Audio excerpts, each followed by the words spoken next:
안녕하세요. 식물 카페를 운영하는 긍정 언니예요. 오늘은 여러분들이 사랑하는 그러면서도 어려워하는 식물 바로 유칼립투스 키우는 법에 대해 말해보도록 할게요. 저는 개인적으로 유칼립투스를 매우 좋아하고요. 그래서 매장에도 다양한 종류의 유칼립투스를 구비해 놓고 판매하고 있어요.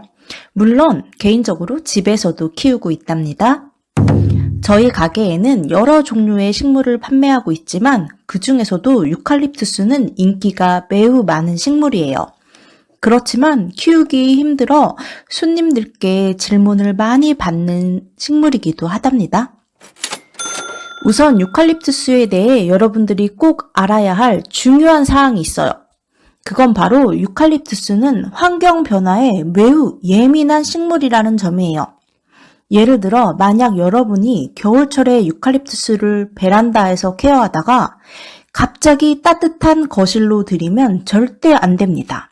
또한 겨울철에 따뜻한 거실에서 키우다 물을 주고 환기를 시키려고 창가 근처에 두고 창문을 열어두면 그 찬 바람 때문에 2-30분 안에 바로 잎이 말라 죽을 수가 있어요.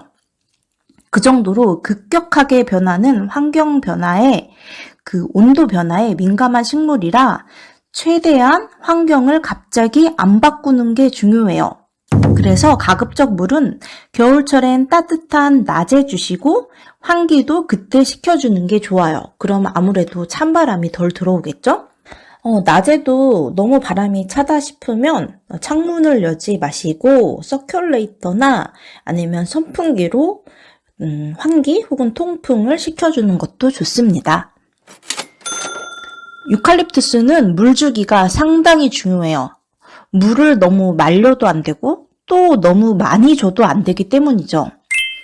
그렇다면 어떻게 물을 줘야 하느냐? 저 같은 경우엔 겉흙이 마르면 물을 밑에 흘러 내려올 때까지 주고 있어요. 저면 관수는 비추고요.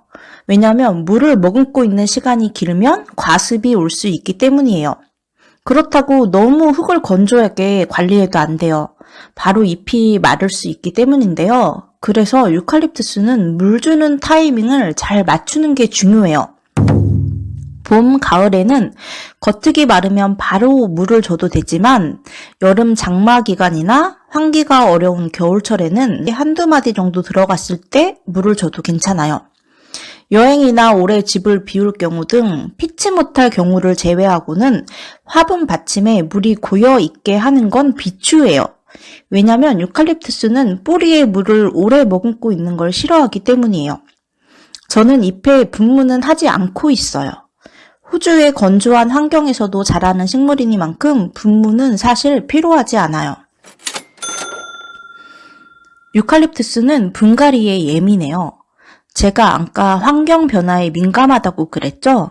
그래서 뿌리를 건드리거나 새 흙에 심길 경우 몸살을 할 수 있기 때문에 최대한 뿌리를 건드리지 않고, 그러니까 뿌리를 탈탈탈탈 털어서 기존 흙을 다 버리지 말고요.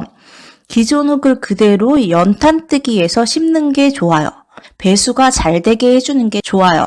저는 밑에다가 마사토를 깔아서 배수층을 만들고 그리고 상토에 펄라이트를 많이 섞어서 심어주고 있어요.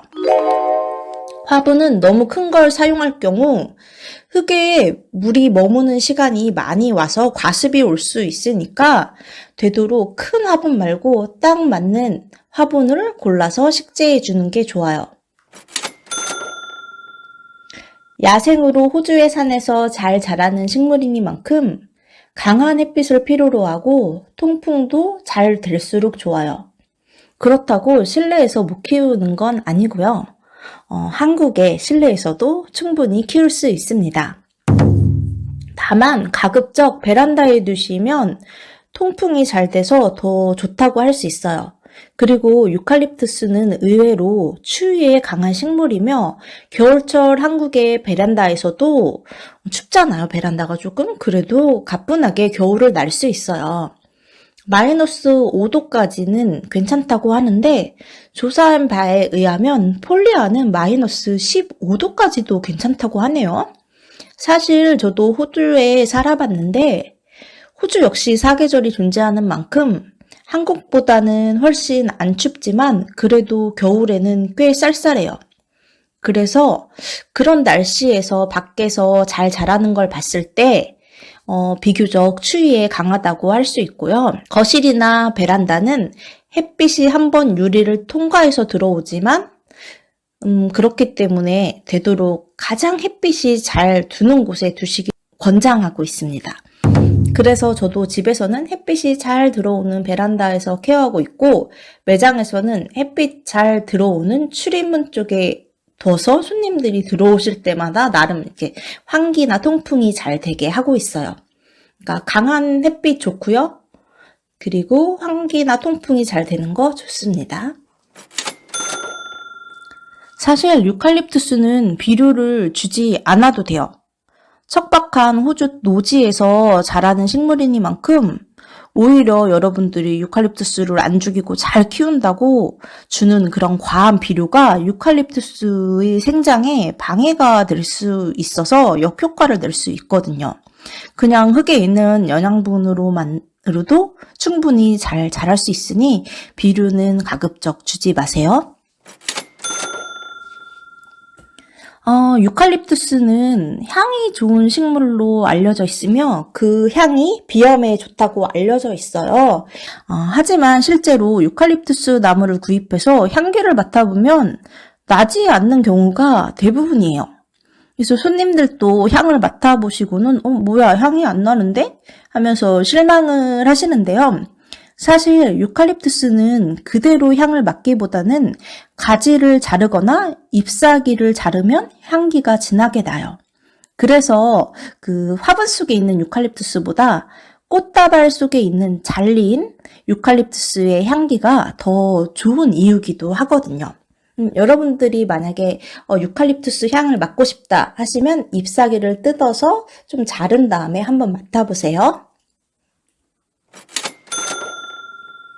생장점을 잘라주시면 자른 부분을 중심으로 가지가 여러 갈래로 퍼지면서 좀 더 풍성하게 키우실 수 있어요.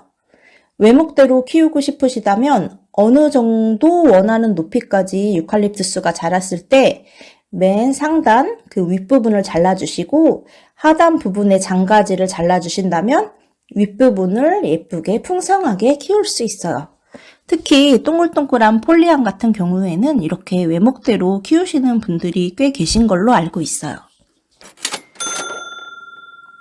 일단 뿌리를 살펴보세요. 뿌리가 까맣게 썩어서 거의 없거나 혹은 물을 많이 말려서 뿌리가 바짝 말라 있다면 회생 확률이 거의 없으니까 그냥 포기하시는 게 정신건강에 좋고요.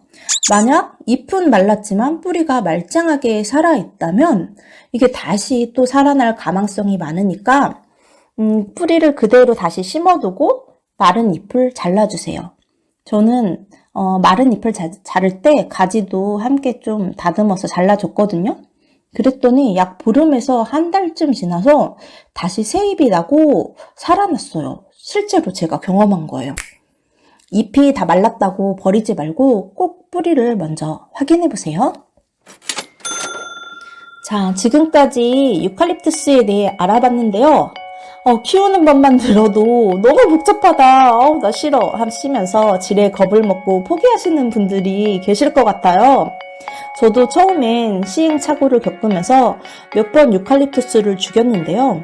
그래도 이게 매력적인 식물인지라 자꾸 이게 오기가 들고 도전 정신? 뭐 그런 게 들어서 자꾸 키워보다 보니까 감이 오더라고요. 한국의 실내에서도 키울 수 있는 식물이니까 너무 겁먹지 마시고 한번 도전해보세요. 이게 또 유칼립투스가 속성수라 탄력받으면 키가 갑자기 훌쩍 자라기 때문에 키우는 재미도 좋거든요. 그럼 다음번에도 알찬 영상으로 찾아뵐게요. 구독자 여러분, 안녕!